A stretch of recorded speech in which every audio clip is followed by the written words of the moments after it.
maashaallah tabarakallah egaa hundi keessanuu baga guyyaa kabajamaa guyyaa jaalatamaa guyyaa jummaatiin isin jaa hundi keessanuu akkamiin dabarsatamee egaa immoo akkamitti akka dabarse viidiyoo kana keessatti ni ilaaltan jechuudha guyyaa har'aa maashaallah tabarakallah ulmaa kiyya guyyaa har'aa ulumaa galatti viidiyoo hanga dhumaa dhageeffadha like share gochuu hin dagatina سلام تلا نديكني السلام عليكم ورحمة الله وبركاته أكم نجاجر سني ورتفتك يا جالة مو فيك بجامو أكم جرتان فيا كيسني على مني سأنا من كيسن نجاد لقى فيها بريدة سننجلا نبيرة بريدة دان سارة سننجا الحمد لله اسم برس بريدة كتاي هاويكيا إتيان سنيجا ديفاما Orma keenya guyyaa har'aa wajjin kan laallu ta'a kallattii maan karaa hojiitti jechuudha hojii guddaan eeggataarra mee guyyaa jummaatiin maaliif kana akkas jechuun tanaan dur guyyaa lama erga keessaa jisse garuu har'arra na yala dhufe sirreessuu qaba jechuudha sandira mootu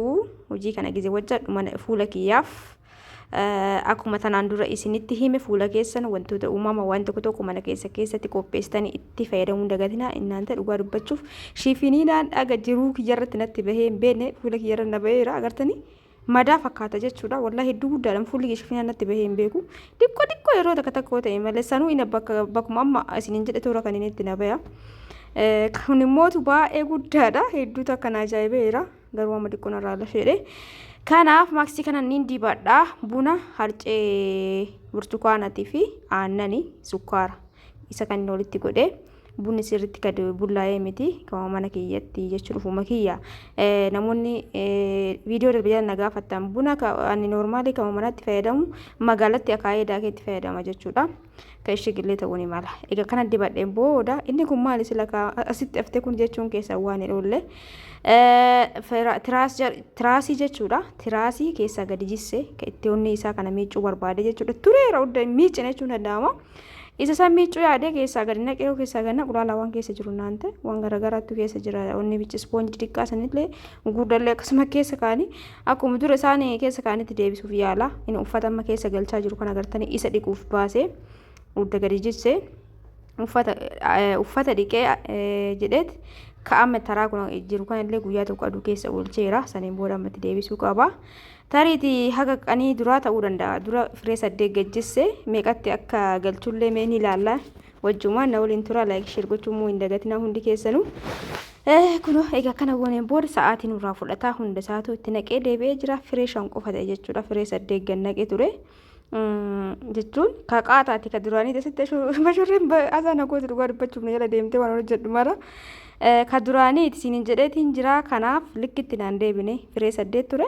firee jaamu 5 qofa ta'e jechuudha yoo amma dhiqee afee ka garaa keessaa hin deebee kan ka dhiqe carqii kana garuu yoo itti naqu itti babbaa'ise beekaatuma tiraasii guutuu fi normaalii yeroodhaaf itti fayyadama waan kana kanaafu akkuma argitan kan harka kiyyaan hodhee dhufee jira yeroo maaf itti fayyadama inshaallah kanaafu kan qate tarii bituu danda'a firee 9 ture san jechuudha amma firee jaabichaa ta'ee firee 3 hanqata tariitti bitti bita tariitti immoo itti fayyadamu jechuudha kana akkasii yeroodhaaf haa ta'uuti egaa kanatti hodheen booda hunda isaatu haala kanaan ufuma kiyyaa hodhee uffata isaatti jijjiira jechuudha hordoftoota kiyyaa uffanni adiin sun baay'ee takka yaa'u gubbarraan ka biraa itti uffisnullee garmalee xuraa'ee namatti hin tolu guzeerraa jijjiira namaa bakka namatti hin tolu adiin kun immoo hedduu xuraa'aa hunda isaatu akkanatti hodhee deebi'eetiin jira viidiyoo addaan dhaabeetiin hodhee kun akkuma argaa jirtan kan sirrii hodhina fakkaate mee ilaala waaw maashaallah jedha akkanatti hodhee deebisee jira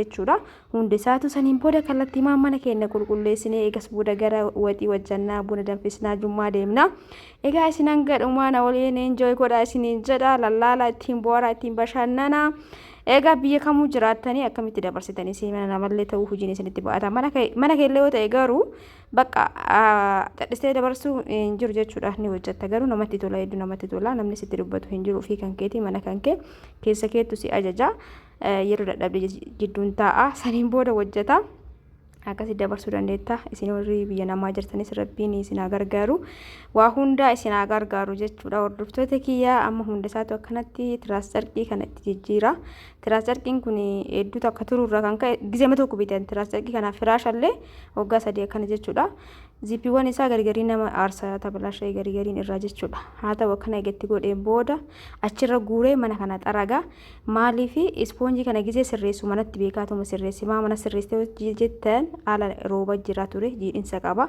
Fuulli kiyyallee goggogee jira garuu amma dhiqadhu sirreessee geessee dhiqadha. Kanaaf bakka ani xaraga jedhee saaloonimatti sharaa jala lafee akkasitti gajjisse garuu wanni ispoonjii jechuudha binnaanyi ispoonjii suni laala akkuma argaa jirtan kana lafatti gadi jijjigeera. Cinaa tokkoon ol qabee urgufee minxaafii gara caafiitiin kaan immoo akkanumatti xaragaa irra deddeebi'ee xaragaa jechuudha ni bayaa qoshashaan qabu ayyaanuma kanaaf hin hafee kan miicame garuu binnaanyi onni kana qaba jechuudha ka amma gadi jissee keessa itti deebise kana ispoonjii xiqqaa alatti godhu qaba ture garuu allijiidha waan rooba ta'eef dirqama sharaa jala feetuma manumatti sirreesse gartanii qoshashaa fakkaatu danda'a garuu ka ispoonjiiti jechuudha. Eegas booda mana keenya kanatti qulqulleessinee eega xumurreen booda afnee farrashne saniin booda karaa hojiitti aanutti deemna. Isiin hanga ammaa na waliin hojii turtan laayikii gochuu hin dagatina kallattiimaan minxaafii kana afaa minxaafii kana namoonni barbaadan dhugaa dubbachuuf meeshaan hunduu ima dabala jechuudha. Ani hedduu takka jaaladha minxaafii kana uffata tiraas jarki keessan wajjin ol fakkaatu minxaafii isa wajjin ol fakkaatu maachii isinii godhee isinii dalagsisuu danda'a. Kanaaf karaa waasaappiitiin heeloo jedhaa namoonni meeshaa barbaadan akkasumas warri firaash isinii bitee firaashni boondidii kun dafee itti namaan seenu jarqina agartanii nama taaggalchiisa jechuudha. Hedduu nama dadhabsiisa akka ispoonjii san gadi waan ilaalle laafneef takkamaan itti gadi seenu uffanni isaa gizee hojjetamu. Kanaaf diqqoosi nama ifaajee qaba jechuudha. Gizeetti gadi godhan takkaan itti gadi nama seenu jechuu barbaade takka ispoonjii san tokkotti goonee jirra. Firaashin mana kiyyaa firee sadii namoonni firaash kana barbaadan maashaallah hedduu bareedaadha bitachuu hin dagatina jechuun hanga ammallee kun normaaluma kiyyaa jechuudha. Waggaa 3 jechuun qalbii miti. Osoo ka ispoonjii san ta'e ji'a 3-4 caalaa akka normaalii sanitti fayyadamtan jechuudha. Lafa gadi ta'a. Akkasii walittuu hin dhufu kun hagamma agartanii akkuma argaa jirtan kana normaala jechuudha. Hagamma takka hin taane haala bareedumaan hagamma tajaajilamee tariitii ka haga jijjiiru ni jijjiira inshallah amma. Akkasiin jedha haala kanaan goonee ka hidhaati ka ziippiitirra ka hidhaattu bareedaa. Keessaa baastee itti deebisuuf ziippii yoo tabalashaa oole jechuudha ka ziippii suni ka hidhaa kana wayyaa. Haala kanaan eega farrashee geesseen booda tiraasii wanta niillee kunoo isa kana mana irrate jechuudha. Firee 9 turee ka firaash 3 ta'u jidduudhaan kakaan hin qabu ka jidduu geessitan firaash 3 firee 12tu gayaa andi dura 9 jira 9 kana jaatti deebi'e jechuudha. Gizee gadi jissee deebi'ee uffata isaa dhiqee itti raru akka duraa hin deebine akkasii haa ta'u rakkoo miti. San booda biffee kennaa xiqqoo awwaala irraa walwalleet istiraachoo bishaan dhiqeetii keessaa cuunfeetiniini saniin booda xiqqoo waashaan qabu wanni maaf jechuudha. Akkasitti walwallee geessinee wanta xaxarannee saniin gara kaanii hujiitti aanutti seena jechuudha. Hordoftoota kiyya warroonni viidiyoo kii sheer godhaa jirtan laayikii godhaa jirtan hedduu takka galatoomuu ulfaadha.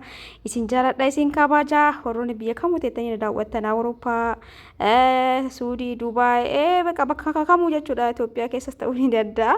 Kanaaf hundi keessan ulfaadha galatoomaa yaada keessaniif koomentii babbareedaa barreessitaniif akkasumas warri laayik sheer godhaa jirtan hundi keessanuu galatoomaa ulfaadha jecha meeshaa bunallee qopheeffadhee jummaa yoo deebi'e homaa hojjetu hin barbaadu.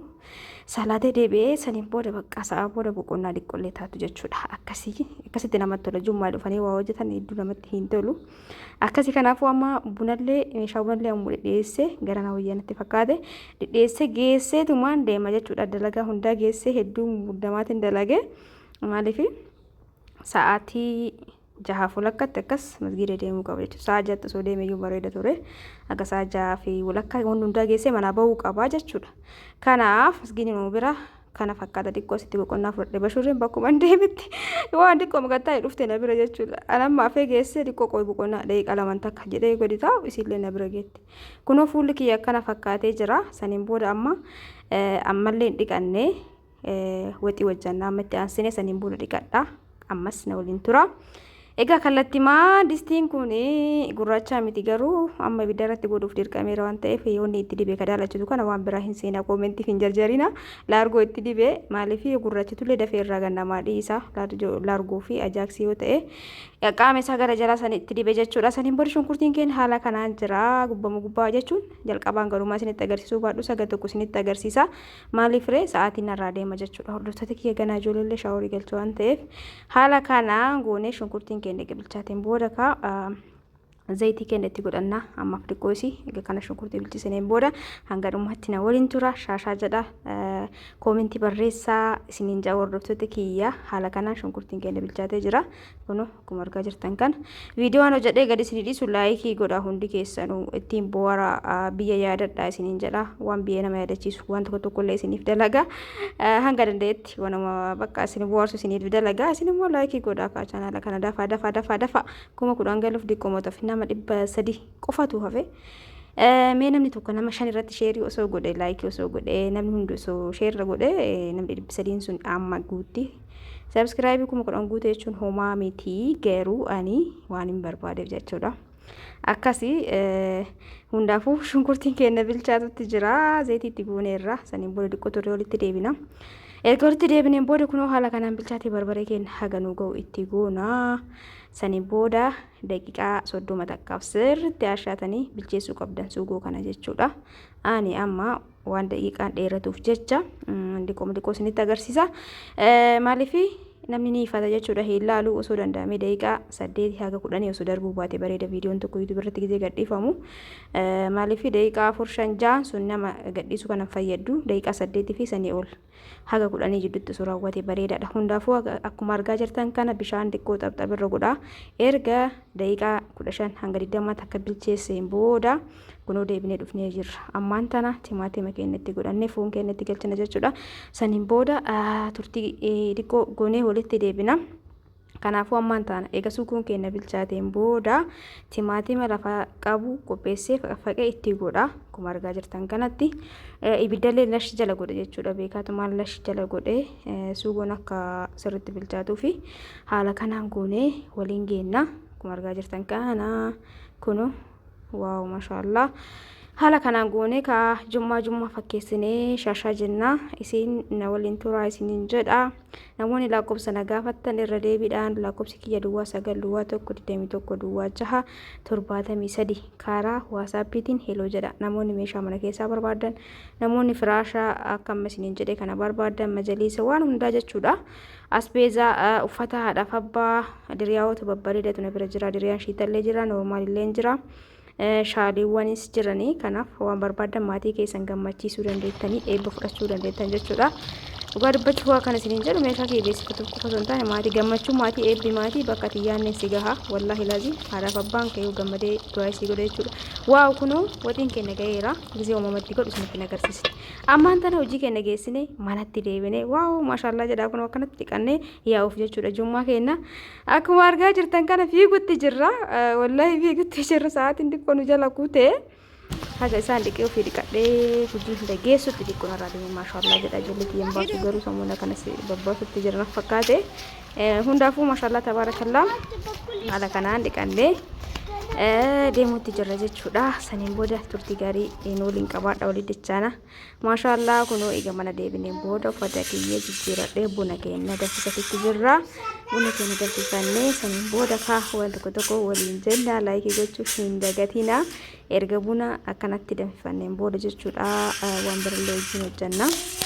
Kun agartanii waaw maashaallah haala kanaan jummaa bareeda dabarsinee jechuudha. Hordoftoota kiyyaa gizee tokko gizee namni mana hin jirrellee jennee tanaan ture yeroo baay'ee namni mana hin jirre homaan dalagu jechuudha ofii kiyyaaf jedhee garuu nama dabbara haa ta'uti namni mana jiraatu baatus yeroo kamuu jechuudha yeroo ofii wanni hin jedhinaatiin daddalaga. Mukaayina jechuun barbaadetti kallattii maan amma buna egaa kaayeen booda faandishaa godhuu barbaada. Zayitii yookaan ooyilii matbashaa irratti eega naqeen booda soogiddi xiqqoo isirra buusa. Dhugaa dubbachuuf sukkaarratti godhan soogiddi hin barbaachisu yoo soogiddi godhan immoo sukkaara hin barbaachisu. Ani immoo lamaan nutti godha jechuudha. Asumni fedha kiyya sukkaara boodarratti godha isin jalaa gubata waan ta'eef soogidda garuu zayitii xiqqoo soogidda yoo isin godha akka bishaan hin jenneef. eega zaytiin keenya ho'e jechuudha soogiddi xiqqoo irra buusee faandishaa keessatti naqatee itti qadaada sukkaara ka itti godhamu dhumarra gizee irraa fuutan yookaan yoo amma itti gootan hin dhodhoowu jechuudha faandishaani kanaaf itti qadaanna jechuudha ammallee na waliin tura saniin booda ka bunni danfee jira laaqanni nyaatame gara bunaa gizee laaqana nyaannu kaasinitti agarsiisnee maaliif miidiyaa irratti nyaataa borba'uun dansaa miti jechuudha kanamaa fi eega ittoo isinitti agarsiisee jira eega laaqana keenya nyaannee raawwanneen booda buna danfisutti goorre buna erga danfisneen boo qursii bunaa barbaachisaadha kan jedhu faandishaa kun akkuma argaa jirtan kan waaw maashaallah haala kanaa yoo gootan hedduu bareeda agartanii waaw hedduu takka takkittiin isii keessatti nafu jechuudha yoo zayitii danfistanii eega zayitiin danfeen booda itti naxxan waaw maashaallah garuu faandishaan kan hin dhodhoon illee jira akkana isin jaa hundaafuu kiyya kunoo kana fakkaata haala bareedaa ta'een ol guutee jira foonuma xiqqootu baay'ata waan ta'eef gizee buna danfisnu qursii wantoota akkana kana godhuu dandeenya agartanii waaw maashaallah tabaarakallaa amma sukkaara irra buusa eega istoofii jala dhaanseen booda sukkaara irra firfissaa hedduu bareeda ta'a jechuudha yoo osoo jalqaba osoo hin dhodhooyin sukkaara itti gootan isinii hin dhodhoowu hin gubata sukkaarri amala baquu qaba waan ta'eef jechuudha kanaaf kunoo ammaan tana gara manaa deebinee buna keenya qicannee zana fataa jedhaa jirra asitti jiddumaan dheebodhee isaan gurgurtu ture egaa hordoftoota kiyya viidiyoon kiyya kanarraa kana fakkaata ture akkasinitti tole abdiin qabaa oolmaan na biraa kana fakkaata ture isin bira akkam jiraatame akkamiin dabarsitanii yaada muraada keessan immoo bakka saanduqa koomentiitti barreessuu hin dagatina warroonni hangammaa obsanii feetanii obsitanii haga viidiyoo kiyya dhumaatti na daawwattan hundi keessanuu galatoomaa ulfaadha isin jaaladha isin kabaja kunoo buna akkanatti qicotti jirra waa akkana tolaaltan haphi isin fakkaatu danda'a garuu kaameraa buna hedduu takka akkanatti hin jaaladhaani buna aananiin jechuudha akkasii hundaafuu akkanatti haala kanaan goone